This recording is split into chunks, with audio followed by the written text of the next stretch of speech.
Nesta terra fértil, no norte do Paraná, os trilhos cortaram horizontes e abriram caminhos.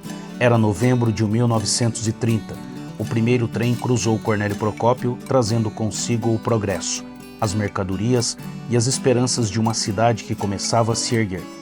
A linha férrea não apenas transportava cargas, mas moldava vidas, conectava pessoas e entrelaçava histórias que por décadas se confundiram com o som do apito do trem.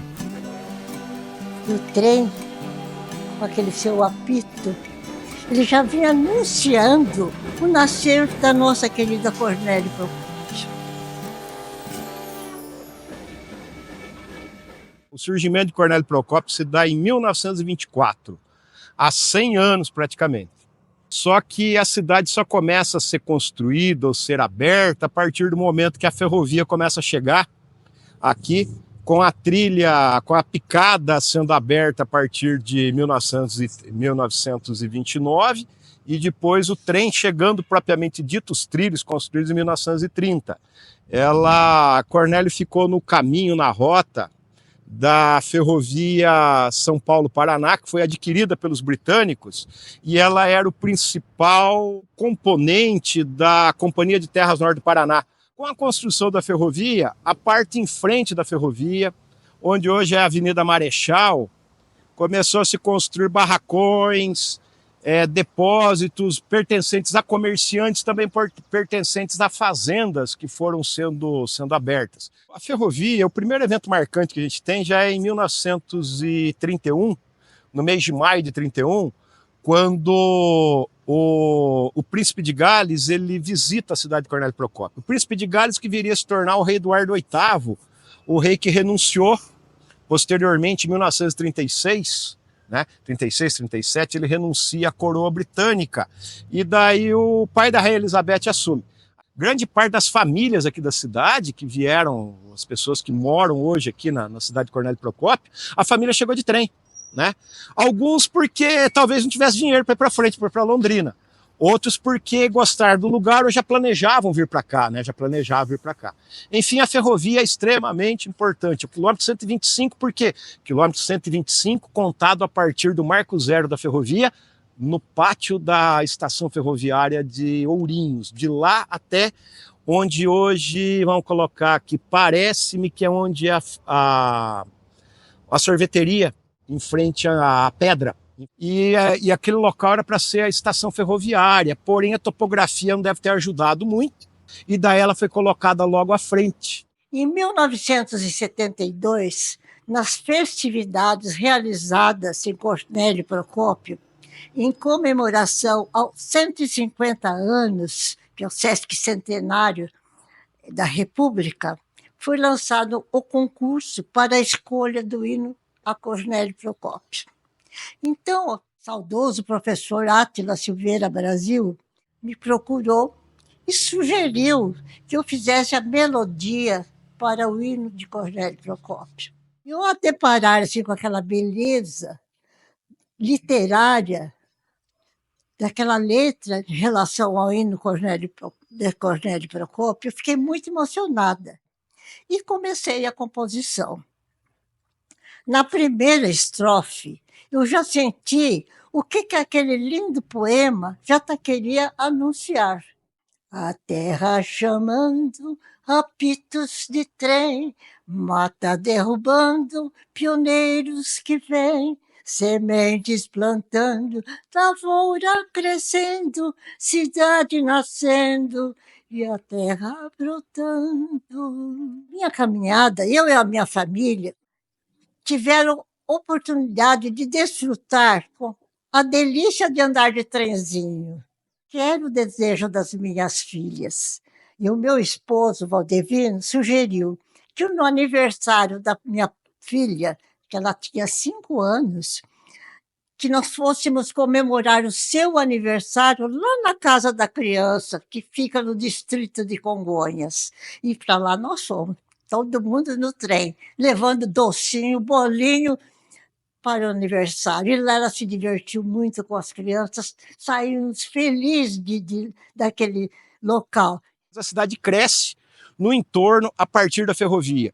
E também por ser o ponto, a metade do caminho entre Ourinhos e Londrina, Ourinhos e Apucarana, estabeleceram um grande número de funcionários da rede, da rede ferroviária, da ferrovia, que eram qualificados. Então, Cornélio chegou a ter pelo menos mais de 200 famílias de ferroviários morando apenas nas margens da ferrovia. Isso sem contar a cidade que foi crescendo. E esse pessoal, que era um pessoal qualificado, que era um pessoal que tinha um salário razoavelmente bom para a época, eles acabaram alavancando os demais setores da economia da cidade. Aqui ao meu lado direito, nós temos a entrada principal pública, onde o pessoal comprava a passagem aqui, né?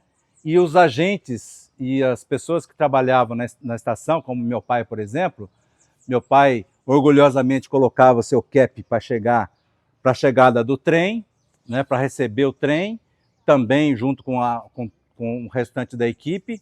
A chegada do trem era precedida de uma batida do sino na última estação que ele passava. O quilômetro 125,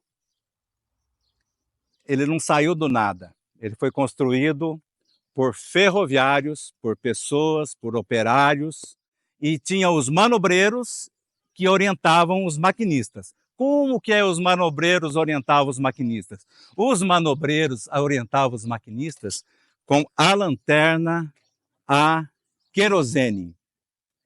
Era esse um movimento tipo, pode vir, pode vir, pode vir. O maquinista lá longe, 30 vagões, e aquela luzinha, faça sol, faça chuva, pode parar, pode parar, pode parar. Então, essa é uma parte dos manobristas que também eram responsáveis pelas chaves para a mudança de trilho.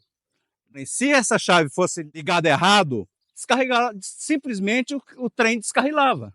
E eu presenciei um descarrilamento de trem aqui. Logo ali na frente, eu estava comprando um sapato na Casas Elegantes, e de repente eu vi que estava meio estranho, e ali a pouco o trem descarrilou. O que aconteceu? A chave estava virada. Quando eu entrei na ferrovia, foi em 1980, era a Rede Ferroviária Federal. Depois, em 1997, foi a privatização, passou para a Ferrovia Sul Atlântica, e depois passou para a LL, e depois para a empresa Rumo. Foi a que eu saí. Eu entrei como auxiliar de maquinista, depois de um ano eu passei a maquinista, e a minha função era conduzir trem, e aqui no centro de eventos eu auxiliava em manobras de locomotivas em revisão. Eu saí com um trem destino a Londrina, o qual um menino pendurou num tanque de combustível e caiu e amputou o braço. E depois teve outro trem que eu saí também de Cornélio, destino a Londrina. Na passagem do 126, tombou 3 vagões de açúcar. Então estamos aqui diante da caixa d'água, que ainda persistem em várias estações ao longo da linha férrea. Qual era a função da caixa d'água? Principalmente suprir as máquinas, as Maria-Fumaças, porque era fogo e vapor. E depois também os trens de passageiros. Tinha carro-restaurante também que precisava de água. A minha relação com o quilômetro 125 começou aos 3 anos de idade, né, quando era criança. Tem um parente meu que trabalhou na América Latina Logística, LL, foi condutor de alto de linha. Né, e no dia do meu aniversário, né, por coincidência, né, meus pais compraram um trenzinho de madeira, né, da LL. Eu comecei a ficar brincando lá em casa para lá e para cá com esse trenzinho. E o meu pai começou a me levar para ver os trens no pátio daqui de Cornélio, no pátio ferroviário. E eu comecei a pegar paixão e gosto, né, pela ferrovia. Né, vi os trens da LL, era mais de 10 trens que passavam no dia na época, né. Era um movimento muito grande de trens aqui na região. Eu comecei a pegar uma paixão muito grande pela ferrovia. Atualmente eu sou funcionário da Rumo Malha Sul, né, em Londrina, sou manobrador, né? Faço formação de trens lá, encoste dos vagões dos terminais. E eu tenho a minha comunidade chamada ABP Ferrovias, que faz divulgação das notícias da ferrovia da região e também tudo que pode acontecer, né, daqui a uns anos aí, futuramente, e também sobre o que está acontecendo aí, né, com o processo aí da renovação da Malha Sul.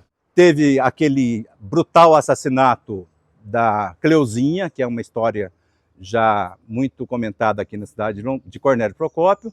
Meu pai ferroviário aqui, meu pai tinha uma bicicleta. E, antigamente, as pessoas que não tinham condições de pagar pensão ou estabilidade, estar fazendo a sua hospedagem, etc., pagar a sua hospedagem, ficava lá sob a proteção do armazém que tinha hoje. Hoje tem ali os containers, né? Tem uns containers ali, era um armazém onde ficavam depositados café, era a época do café, né? Muito forte a questão do café. Então, ficavam famílias ali inteiras, ficavam pessoas, e a Cleuzinha estava entre seus familiares ali. E a Cleuzinha desapareceu.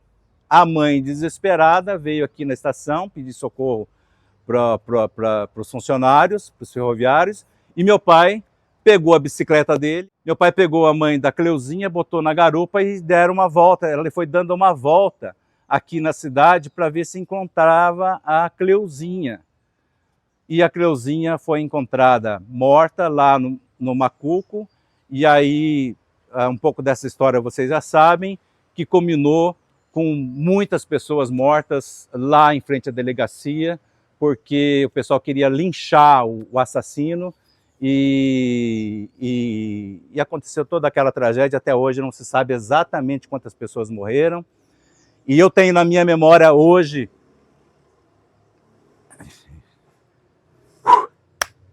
vamos lá, eu, muito menino, fui lá no necrotério e vi a Cleuzinha, o corpo daquela criança, né? E eu era uma criança. O corpo daquela criança numa mesa fria do necrotério lá daqui de Cornélio Procópio, do cemitério, e ainda me lembro claramente de uma formiga passando pelo corpo da Cleuzinha. Uma memória muito triste. No dia 15 de janeiro, né, de 2024, eu mais 2 amigos meus daqui de Cornélio Procópio fomos acompanhar, né, a passagem do último trem, né, do ramal de Londrina a Ourinhos. Fomos em seguida na estação de Santa Mariana, depois viemos para Cornélio Procópio, onde chegamos aqui, ficamos impressionados porque tinha bastante pessoas aí, né, bastante gente, né, que estavam em volta da ferrovia, né, querendo ver, né, a passagem do último trem aqui. Para mim é um momento triste, né, porque eu não imaginava que eu ia vivenciar isso, né, e depois eu vi até muitas pessoas ali em volta da antiga estação ferroviária, pessoas até chorando, né, eu também fui uma delas, né? E fomos para a estação de Congonhas registrar a passagem do último trem, fomos também para a estação de Uraí, onde ali finalizamos o acompanhamento. Infelizmente, temos aqui o que sobrou do quilômetro 125. O que sobrou do quilômetro 125 é abandono, esta solidão, mato, né? E, enfim, trem não passa mais. Aquela efervescência que tinha a estação ferroviária não acontece mais e muito provavelmente não acontecerá mais. A cidade passou de uma condição de dependência total da ferrovia para uma independência, chegando até na questão do incômodo, do verdadeiro incômodo, né? A concessionária ela passou a priorizar transporte de grande distância e de grande volume. E Cornélio Procópio não tem nenhum terminal de carga mais, então o trem para nós de uns anos para cá ele se tornou um empecilho do trânsito, que fica parado cortando a avenida, que é a principal rua da cidade, até que nesse ano de 2024 ele parou de passar, né? Porém, né, há uma possibilidade grande de que na próxima rodada de concessões, leilão de concessões, em 2027, essa ferrovia volte a ser utilizada. Hoje, os trilhos permanecem silenciosos, sem trens, sem passageiros. No entanto, eles guardam memórias profundas. Uma história que ainda vive nos corações daqueles que viram Cornélio se erguer e se desenvolver ao som do trem.